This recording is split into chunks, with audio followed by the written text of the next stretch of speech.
இப்போ விஜயை பற்றி நம்ம பேசணும். அதில் வந்துக்கிட்டு விஜய் வந்து அங்கிள்னு சொல்லிட்டாருன்னு எல்லா பையனும் குதிச்சான். எல்லாத்தையும் நாக்கப்படுங்கிற மாதிரி கேட்டோம். அவர் விஜய் பார்த்துருக்காரு, அவங்க குரூப்பில் பார்த்துருக்காங்க. நம்மளால் இந்த மாதிரி நாக்கப்படுங்கிற மாதிரி அவனையும் கேட்க முடியாத அரசியல்வாதியை நம்ம ஏதோ அங்கிள்னு சொன்னதுக்கே இந்த குதிக்கிறாங்க. அதனால் இவர் கேட்குறாரு நாக்கப்படுங்கிற மாதிரி ஒவ்வொருத்தனையும் இந்த வீடியோவையாச்சும் பெருசாக இது பண்ணி விடுங்கன்னு அவங்க டீமில் முடிவு பண்ணி அந்த குரூப்பில் விஜய் குரூப்பில் இருக்கக்கூடிய ஐடி டீம் எல்லாம் சேர்ந்து அந்த வீடியோவை வைரலாக்கி விட்டாங்க. ஸோ ஒரே நாளில் 7 லட்சம் பார்வையாளர்களை கடந்திருக்கிறது, வேகமாக போய் கொண்டிருக்கிறது. அதுக்கு காரணம் என்னென்னா, நம்ம சொன்ன கருத்தை விஜயில் இருக்கிறவங்க யூஸ் பண்ணிக்கிறாங்க. விஜய்க்கு ஆதரவாக சொல்லப்பட்ட கருத்தே இல்லை. நான் தான் சொல்லிட்டேன்ல, மனசாட்சியின் அடிப்படையில் நான் பேசினேன். யாருக்கும் சப்போர்ட் பண்ணதெல்லாம் கிடையாது. அதெல்லாம் வேற ஆளை போய் பாருங்கள். மனசாட்சிப்படி தப்பு பண்ணுறாங்கன்னு தெரிஞ்சால் நம்ம சொல்லிடுவோம். அப்படி சொல்லப்பட்ட கருத்தை அவர்கள் மக்களிடம் கொண்டு போய் சேர்க்குறாங்க.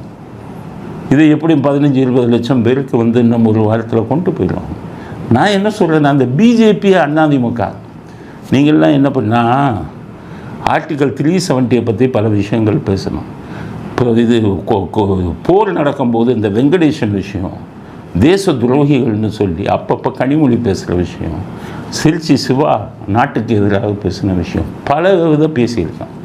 என்றைக்குமே இந்த பிஜேபி டீம் வந்து ஐடி டீம் இதை மட்டும் எடுத்து வெளியில் போட்டு மக்களுக்கு அதிகமாக கொண்டு போய் சேர்ப்பதை பற்றி யோசிக்கவே இல்லை. நீ எப்படி ஜெயிப்பீங்க? நீங்கள் எப்படி ஜெயிப்பீங்க? மக்களிடம் போய் கொண்டு போய் இவர்கள் பண்ணக்கூடிய அநியாயத்தை காட்டணும்ல. அதுக்கு இது பண்ணுறதுக்கு உங்களுக்கு துப்பு இல்லைல்ல. அதே மாதிரி அதிமுக அந்த எம்ஜிஆரை பற்றி இப்போ இந்த எஸ்கேஎல் கமிஷன் சொல்லி எம்ஜிஆரை தாக்கி திருமாவளவன் பேசினார். அது உண்மை நடந்தது என்ன? முல்லை பெரியார் நிலை எம்ஜிஆரை குற்றம் சாட்டி வைகோ பேசினார். அது உண்மை நடந்தது என்ன? பல விஷயங்களும் சொல்லியிருக்கேன். எடப்பாடியே அந்த வீடியோவை பார்க்குறதில்ல. எடப்பாடிக்கு முல்லை பெரியார் நீ நான் என்னன்னு தெரியாது, எஸ்கேஎல் கமிஷன் நான் என்னன்னு தெரியாது. உங்கள் டீமையாச்சும் விட்டு மக்களுக்கு கொண்டு போய் சேர்க்க வேணாமா? அவருக்கு எம்ஜிஆருக்கு என்ன ஜெயலலிதா கூப்பிடாம பேசாது, அவரை பாராட்டி பேசினா உடனே வீடியோ போடுங்கிறாங்க. அந்த இதில் நியூஸ் ஜேலையும் அந்த இதுலேயும் அவரை பாராட்டி பேசினா போடுறாங்க. அப்போ எம்ஜிஆர் பற்றி முக்கியமான விஷயம் இதெல்லாம் எலெக்ஷன் வருது, இதெல்லாம் மக்களிடம் கொண்டு போய் சேர்க்கிற வேலையை ஏடிஎம்கே ஐடி டீம் செய்ய வேண்டாமா? இன்றைக்கி விஜய் ஐடி டீம் எப்படி கொண்டு போகிறாங்க? அப்புறம் நீங்கள்லாம் பெரிய கட்சியிலிருந்து ஜெயிக்கணும்னு கனவு கண்டீங்கன்னா ஜெயிப்பதற்கு முன்பாக அதுக்கான வேலைகள் எல்லாம் செய்ய வேண்டாமா? அதை சரியாக பண்ணிக்கிட்டாங்க. அதனால் தமிழ்நாடு மக்கள் புரிஞ்சுக்கங்க. இந்த எதிர்கட்சி இரண்டாம் கட்சியான அதிமுகவும் பிஜேபியும் இப்படி இருந்தால் அவன் திமுக ஜெயிச்சுட்டு போவானா இல்லையா? அப்புறம் உங்களுக்கு ஓட்டு போடணும்னு நினைக்கிறவங்க கூட விஜயை பரவாயில்லன்ட்டு ஓட்டு போட்டு போயிடுவான்ல. அதனால தான் அவர் விஜய் வந்து எம்ஜிஆரை தூக்கி பேசுகிறாரு. ஆனால் எடப்பாடி அதே மாதிரி எம்ஜிஆர் தூக்கி பேச சொல்லுங்கள். அவர் தன்னை பாராட்டணுன்னு தான் நினைக்கிறாரு. அதனால் சொல்கிறேன், எதிர்கட்சிகள் பிஜேபி அதிமுக ரொம்ப ஜாக்கிரதையாக இருங்க. உங்கள் இதோடு இருங்க. நயினார் நாகேந்திரன் தான் கரெக்டாக வாயை திறக்காமல் பிரச்சனையில் சிக்காமல் கரெக்டாக போயிட்டு இருக்காரு.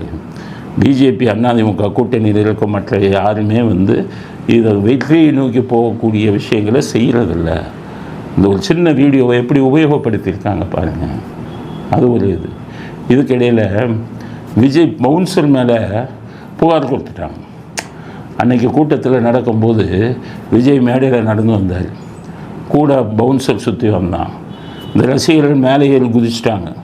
விஜய் பக்கத்தில் போகும்போது பவுன்சர் தூக்கி கீழே போட்டாங்க. அது வீடியோ வந்தது.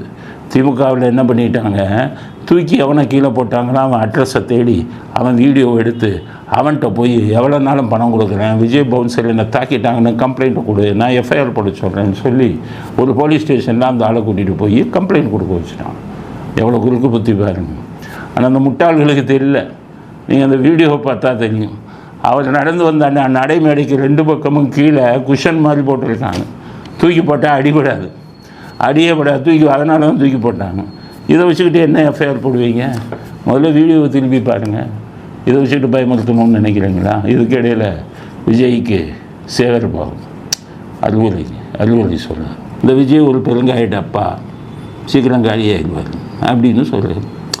இன்னும் 2-3 மாநாடுகள் நடத்தினாலே பெருங்காய டப்பா போல் காலி டப்பா ஆகிடுவார் என்பது என்னுடைய கருத்து. ஆனால் எந்த டப்பாவோ எந்த இதோ ஒருவேளை விஜய் ஆட்சியை பிடிச்சிட்டாருன்னா நம்ம மாதிரி ஆளுக்கு தான் கஷ்டம். சேகர் பாபு மாதிரி ஆளுங்களுக்கெல்லாம் பிரச்சனையே இல்லை.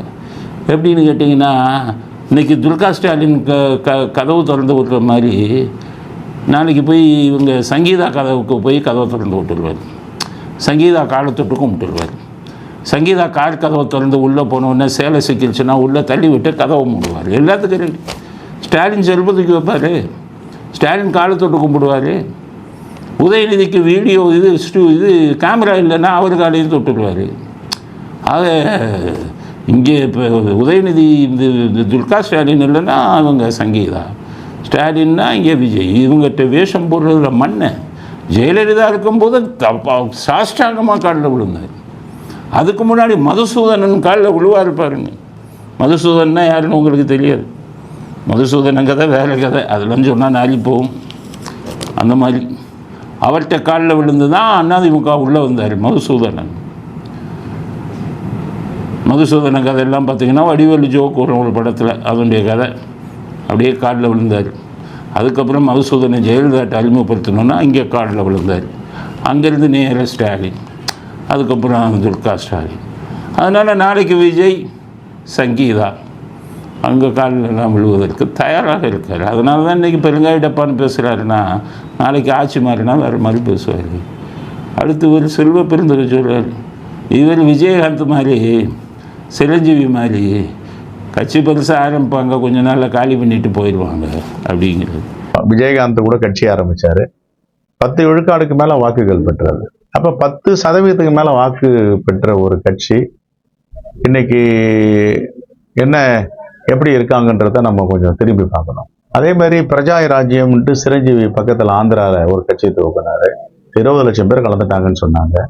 கடைசியில் என்னாச்சு, காங்கிரஸ் கூட இணைச்சிட்டாங்க. இணைச்சிட்டு இப்போ அந்த கட்சி இருக்கான்னா அந்த கட்சியே கிடையாது. காங்கிரஸ் தலைவர் நம்மகிட்ட இப்படி பேசுகிறாருல்ல, அந்த பக்கம் காங்கிரஸ்காரங்க எல்லாம் தூது விட்டுக்கிட்டு இருக்கான் அலையன்ஸுக்கு. இதே செல்வ பிறந்தவைய அலையன்ஸுக்கு ஏதாச்சும் கிடைக்குமா அப்படின்னு அங்கே தூது போயிட்டு இருக்காங்க விஜய்கிட்ட. அதனால் அரசியல்வாதிகள் பேச்சு எதையுமே நம்ப முடியாது. ஒவ்வொருத்தனும் உள்ளே ஒன்று வச்சுருப்பான்.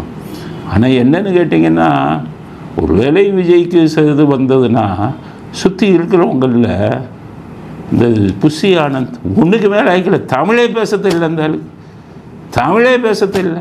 அவர் தான் வலதுகரம். இன்னொரு ஆள் இந்த ஆதவர்ஜுனும், அவங்க குடும்பமே பல இதில் சிக்கியிருக்காங்க வழக்குகளில். இவங்க 2 பேரும் தான் வலது கை இடது கையாக இருப்பாங்க. அப்போ நாட்டில் என்ன நடக்குங்கிறது சொல்ல முடியாது. அது விஜய் தான் பார்த்துக்கணும். இவங்களெல்லாம் கூட வச்சுருந்தீங்கன்னா உங்கள் பேர் இவங்க 2 பேரையும் கெடுத்து விடுவார்கள். பெரிய ஊழல் பேர் வழி ஆதவர்ஜுன். அவங்க மாமனார் அத்தனை கோடி வழக்கு அவர் மேலே. அந்த வழக்கில் இருந்தெல்லாம் வெளியில் வரணுங்கிறதுக்காகத்தான் அரசியலுக்கு வந்தாங்க. ஸோ இவங்க இது போய் வாழ போய் கத்தி வந்தது அப்படின்னு ஒரு இது சொல்லுவாங்க, பாட்டு. அது மாதிரி இந்த ஸ்டாலின் போய் இந்த மாதிரி புஷி ஆனந்த் மாதிரியும் ஆதவர்ஜுன் மாதிரியும் வந்தாங்கன்னா தமிழ்நாட்டில் எந்த மாற்றம் இருக்கும் அப்படிங்கிறது தான். அதனால தான் மக்கள் வெறுத்து போயிருக்காங்க. அரசியல் மாற்றத்தில் நல்லவர்களாக யாரும் கண்ணுக்கு தெரியவில்லை. அதனால தான் அவங்க மாற்றத்தை விரும்புகிறார்கள். விஜய் ஒருவேளை உங்களுக்கு ஆதரவு அதிகமாக இருந்தாலும் அந்த மாற்றத்தை நல்ல மாற்றமாக கொண்டு வர்றதுக்கு முயற்சி செய்யுங்கள் அப்படிங்கிறது. ஏன்னா உங்களுக்கு எங்களுடைய கணிப்புப்படி உங்களுக்கு இருக்கக்கூடிய ஆதரவு இளைஞர்கள் மத்தியில், உங்கள் ரசிகர்கள் மத்தியில் அதிகமாக இருக்குது. அது ஒரு கணிசமான வாக்கு சதவீதத்தை உங்களுக்கு பெற்றுக் கொடுக்கும். அது எத்தனை சீட்டு ஜெயிப்பீங்கிறது நான் சொல்ல முடியாது. வாக்கு சதவீதம் கணிசமாக வாழ்வதற்கு வாய்ப்பு இருக்கிறது. அதனால் நல்லவர்களாக பார்த்து பக்கத்தில் வச்சுக்கோங்க அப்படிங்கிறது விஜய்க்கு நாம் அடுத்து சொல்லக்கூடிய செய்தி.